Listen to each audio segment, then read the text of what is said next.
नमस्कार, आप सभी का स्वागत है।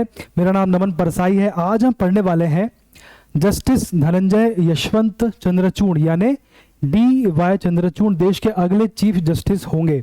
वर्तमान में कौन है, भविष्य में कौन होने वाले हैं? वर्तमान में है you Lalit, justice U Lalit, ये 49वें हैं और जो वर्तमान में बनने वाले हैं वो हैं 50वें। ठीक है, सभी फैक्ट हम पढ़ेंगे।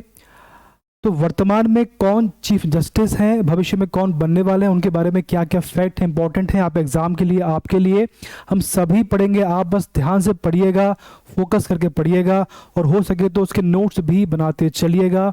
चलिए शुरुआत करते हैं। तो सबसे पहले हम जानते हैं कि जस्टिस DY चंद्रचूड़ देश के अगले चीफ जस्टिस होंगे। इनके बारे में क्या फैक्ट है? वर्तमान चीफ जस्टिस जो है, वर्तमान चीफ जस्टिस यू ललित ने सुप्रीम कोर्ट के सबसे वरिष्ठ जस्टिस, एक मिनट इसका देखें, तो वर्तमान में चीफ जस्टिस कौन है? जस्टिस यू ललित हैं। तो इन्होंने सुप्रीम कोर्ट के सबसे वरिष्ठ जस्टिस धनंजय यशवंत चंद्रचूड़ का नाम मंगलवार को केंद्र सरकार को भेज दिया है। यह प्रोसेस समझ पा रहे हैं? जब कोई वर्तमान में सुप्रीम कोर्ट का CJI होता है तो वो केंद्र सरकार को एक प्रस्ताव भेजता है, एक सिफारिश भेजता है किसी के नाम की। उसके बाद CJI ललित ने परंपरा के अनुसार सिफारिश पत्र की प्रतिमा, उसकी कॉपी कोर्ट के सभी जजों की मौजूदगी में जस्टिस DY चंद्रचूड़ को मंगलवार को सुबह सौंपी। जो कॉपी होती सिफारिश की, उसे जिसके लिए सिफारिश कर रहे हैं उसे उसकी कॉपी सौंपने की परंपरा होती है। यानी जस्टिस यू ललित ने चंद्रचूड़ जी को एक कॉपी भेंट की। इसके बाद कार्यकाल की बात करें, इनका जो ड्यूरेशन रहेगा वो रहेगा 2 साल का। अगर सरकार सिफारिश स्वीकार करती है, एक्सेप्ट करती है, तो देश के 50वें CJI जस्टिस चंद्रचूड़ होंगे, जो कि 9 नवंबर को शपथ लेंगे। इनका जो कार्यकाल है वो 2 साल का होगा। ये 9 नवंबर को शपथ लेंगे। जो वर्तमान के CJI है उनका कार्यकाल 74 दिन का है, जो कि 8 नवंबर को समाप्त हो रहा है। वर्तमान CJI यू ललित का 74 दिन का कार्यकाल 8 नवंबर को समाप्त हो रहा है, को खत्म हो रहा है। और उसके अगले दिन 9 नवंबर को जो CJI बनने वाले हैं 50वें चंद्रचूड़ जी, वो शपथ लेंगे। बात क्लियर है आपको? आगे बढ़ते हैं। देखिए आगे क्या है। आगे है पिता पुत्र CJI होने का संयोग। इससे पहले कभी भी ऐसा नहीं हुआ है कि पिता और पुत्र दोनों ही CJI रह चुके हैं। इनके पिता है YV चंद्रचूड़, ये भी पहले CJI रह चुके हैं और वर्तमान में इनके पुत्र DY चंद्रचूड़ ये भी CJI बनने वाले हैं। बात क्लियर है आपको? आगे बात करेंगे पिता पुत्र CJI होने का संयोग। तो जो उनके पिता हैं,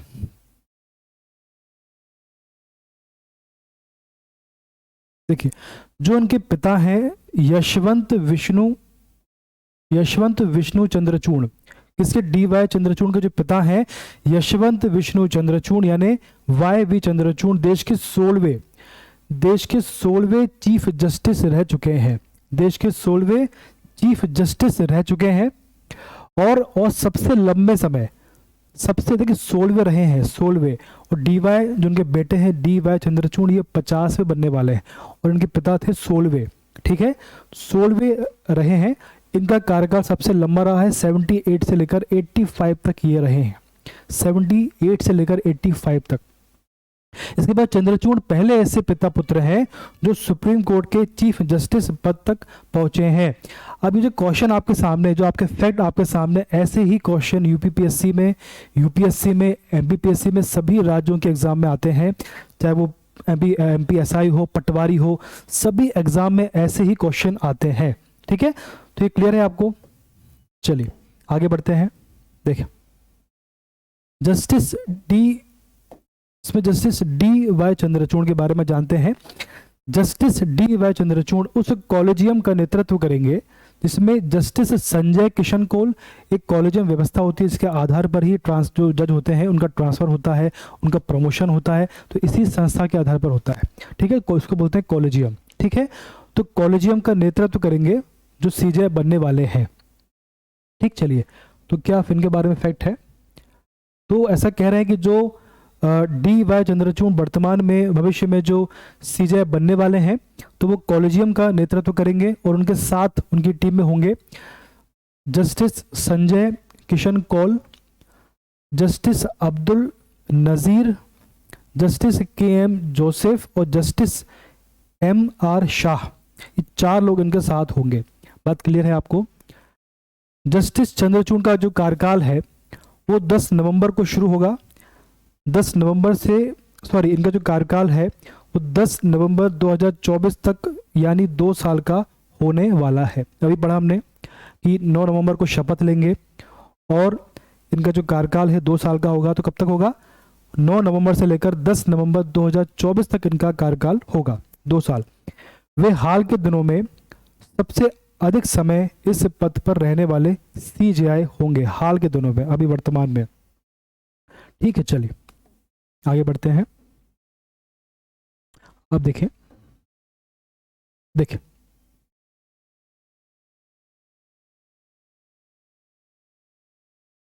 जस्टिस डी वाई चंद्रचूड़ पिता के 2 फैसले पलट चुके हैं। जो वर्तमान में सीजेआई बनने वाले हैं चंद्रचूड़ जी, डी वाई चंद्रचूड़, ये अपने पिता यानी वाई वी चंद्रचूड़, तो जो वर्तमान में सीजेआई बनने वाले अपने पिता के 2 फैसले पलट चुके हैं। कैसे पलटने देखिए, आइए।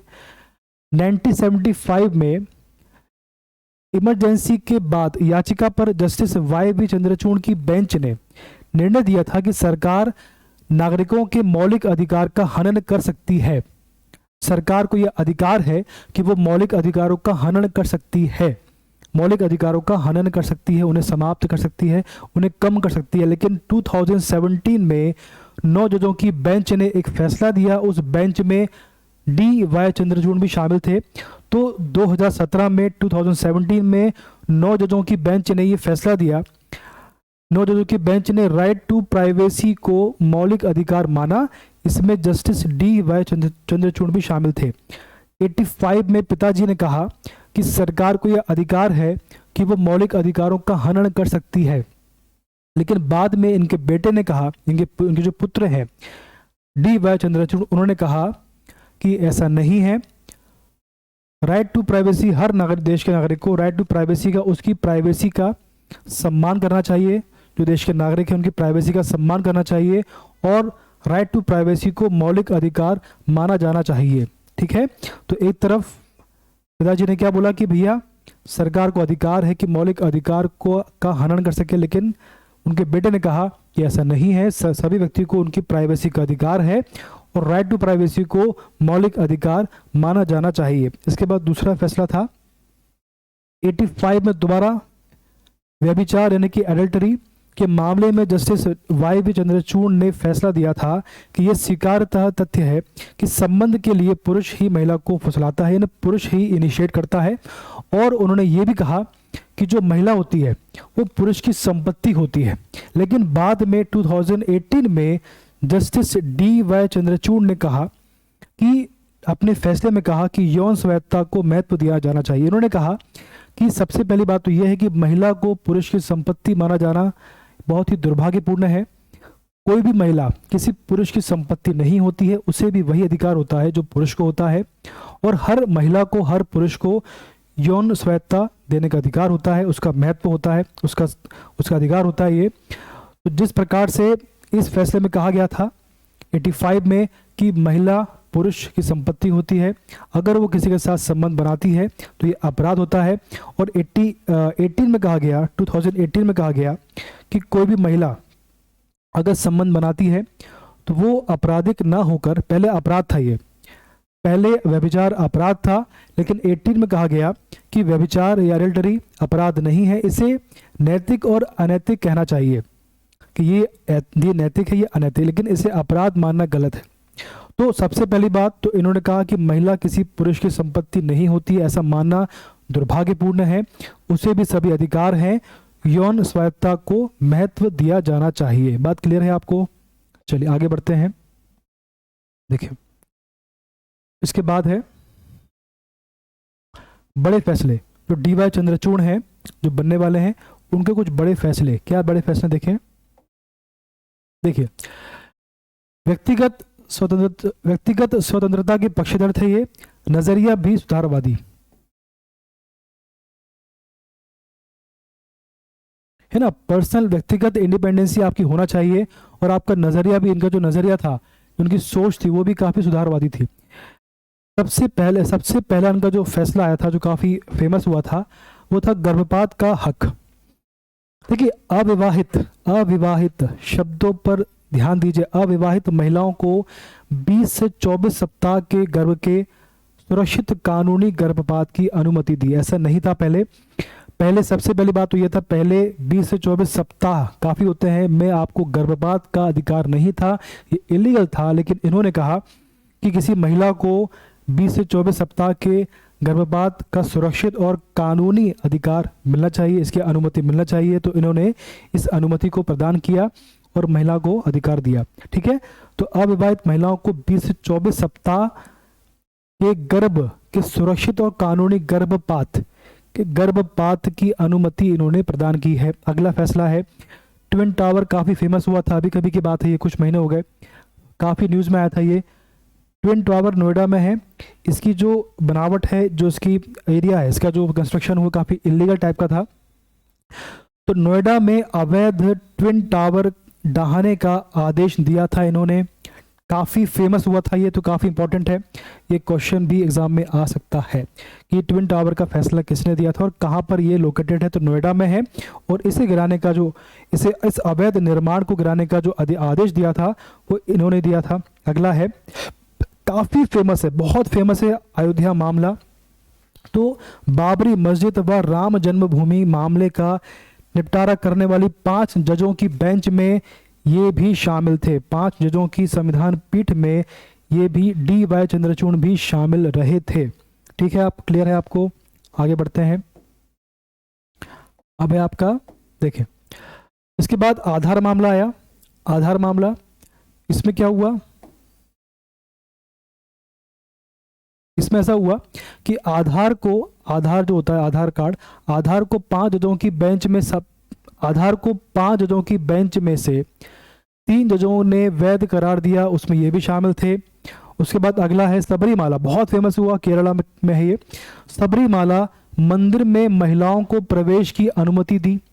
पहले था कि भैया महिलाएं इस मंदिर में नहीं जा सकती, इन्होंने कहा गलत है और इन्होंने परमिशन दी, और अपने फैसले में कहा कि शारीरिक अवस्था के कारण नहीं रोका जा सकता। देखिए, हम और पुरुष और महिला में शारीरिक अंतर होता है, आपकी सोच, आपका मन तो वही होता है, लेकिन शरीर के माध्यम से ही हम कहते हैं कि ये पुरुष है, ये महिला है। ये बात सही है। तो इन्होंने कहा कि शारीरिक अवस्था के कारण किसी भी व्यक्ति को नहीं रोका जा सकता, ये गलत है। ठीक है, चलिए, इसके बाद अगला है समलैंगिकता। तो पहले ये अपराध था, अपराध के दायरे से इसको बाहर किया, समलैंगिकता को अपराध के दायरे से बाहर किया, और कहा कि सामाजिक परिवेश बदल रहा है, हमें अपनी सोच को भी बदलना चाहिए। बात क्लियर है आपको? इसके बाद अगला इनका फैसला था कि सेना में महिलाओं की सहभागिता पर जोर देते हुए कहा, सेना में महिलाओं की सहभागिता पर जोर देते हुए स्थायी कमीशन देने का फैसला दिया था। महिलाओं को काफ़ी इन्होंने अधिकार दिए, काफ़ी उनका सम्मान किया। और आगे है हाईटेक जज। ऐसा क्यों कहा गया, देखिए